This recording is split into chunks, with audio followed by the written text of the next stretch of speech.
Praise the Lord. और एक संदेश में लेकर आया ताकि आप सुन सके और प्रोत्साहन पा सके। आज जो शीर्षक हम बात करेंगे, दोष मत लगाओ। आइए हम लोग प्रार्थना करते हैं। दयालु और करुणामय परमेश्वर पिता, हम धन्यवाद देते प्रभु, हम दोषी होने के बावजूद भी तू प्यार दिया और हमारे लिए क्रूस पर बलिदान हुआ। आप दंडित कर सकते थे, आप हमें नाश कर सकते थे, हमारी इतनी सारे पाप और अपराध आप दंड देकर हमें नाश कर सकते थे, परंतु आपने अनुग्रह का रास्ता को चुना और अनुग्रह दिया, प्रेम दिया और हमें नया जीवन दिया। उसके लिए हम धन्यवाद देते हैं, तेरी स्तुति महिमा करते हैं इस डिवोशन के लिए। यीशु मसीह के नाम से मांगते हैं, आमीन। ओके, दोष मत लगाओ। मत्ती का 7 अध्याय 1-2 वचन हम पढ़ते।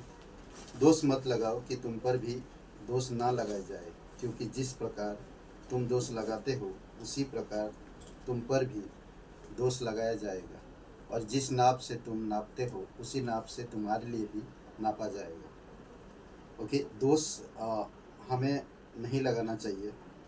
ये मत्ती 7 में हम देख सकते हैं, क्लियरिटी यहाँ पर। और एहजिकेल का 35 और वचन 11 पढ़ते हैं। एहजिकेल 35 का 11 एक वचन, 35 अध्याय वचन 11। एहजिकेल वचन 11 में क्या था कि इस कारण परमेश्वर यहोवा की यह वाणी है, मेरे जीवन की सौगंध तेरे कोप के अनुसार और जो जलजलाहट तूने उन पर अपने बैर के कारण की है, उसी के अनुसार मैं तुझसे बर्ताव करूंगा। और जब मैं तेरा न्याय करूंगा तब तुम में अपने को प्रकट करूंगा। क्योंकि परमेश्वर क्रोधी है, न्यायी है, और उसके पास जलजलाहट है कि वो जलाकर भस्म कर सकता है। तो इसलिए बहुत हमें सावधानी पूर्वक लोगों के ऊपर बर्ताव करना चाहिए। लोग किस तरह से हमारा मजाक उड़ाते हैं, या हमें दोष लगाते हैं, या हमें ताने देते हैं, या हमारी जीवन में हमारी गलतियों को उजागर करते हैं बार बार, तो हमें ये सब चीज़ों पर ध्यान नहीं देना चाहिए। हमें परमेश्वर की तरफ ध्यान देना चाहिए, क्योंकि परमेश्वर हमारी बहुत से अपराध क्षमा किया है, हमें कभी भी उसका उजागर नहीं करता, वो समुद्र की गहराई में डाल दिया है। तो इसलिए ज़रूरी है कि हमको समझना।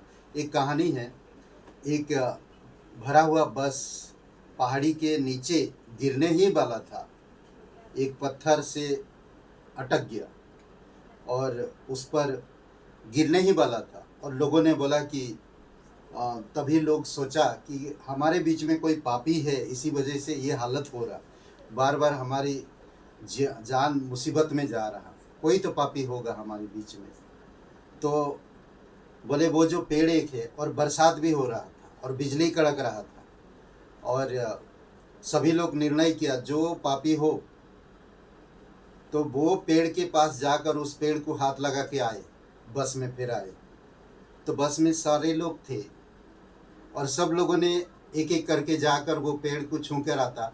जब पेड़ को छूने जाते, कोई अगर बिजली उनके ऊपर गिरता है तो वो समझ जाते हैं कि पापी वही है, और वो मर गया।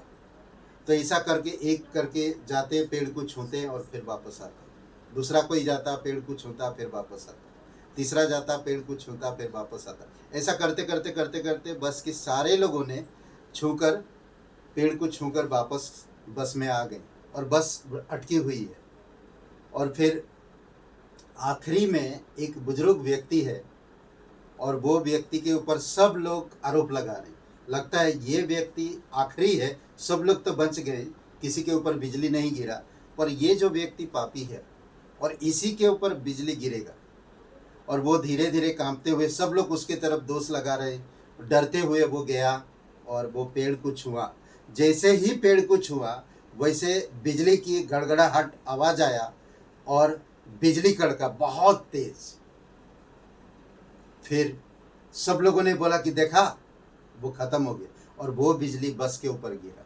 जितने सारे लोगों ने उस व्यक्ति के ऊपर दोष लगाया था और बिजली उनके ऊपर गिरा। उसी प्रकार बाइबल में और एक कहानी है, हम देख सकते हैं।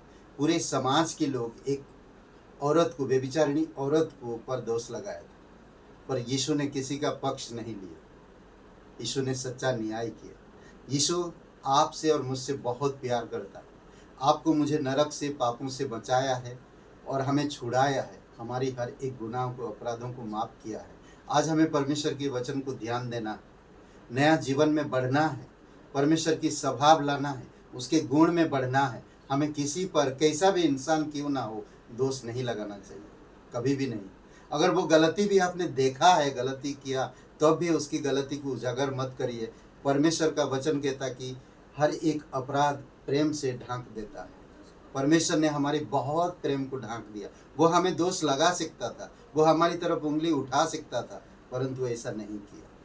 इसीलिए दोस्तों, हमें कभी भी किसी पर आरोप नहीं लगाना चाहिए, दोष नहीं लगाना चाहिए। अगर हम दोष लगाएंगे तो हम पर भी दोष लगाया जाएगा। इसलिए जरूरी है, वचन इस प्रकार कहता है, क्योंकि जिस प्रकार तुम दोष लगाते हो उसी प्रकार तुम पर भी दोष लगाया जाएगा। आमीन। आइए प्रार्थना करते हैं। दयालु और करुणामय परमेश्वर पिता, सारा आदर, सारा महिमा हम तुझे देते, धन्यवाद देते इस दिवस के लिए। प्रभु, आप हमें बल और शक्ति दो।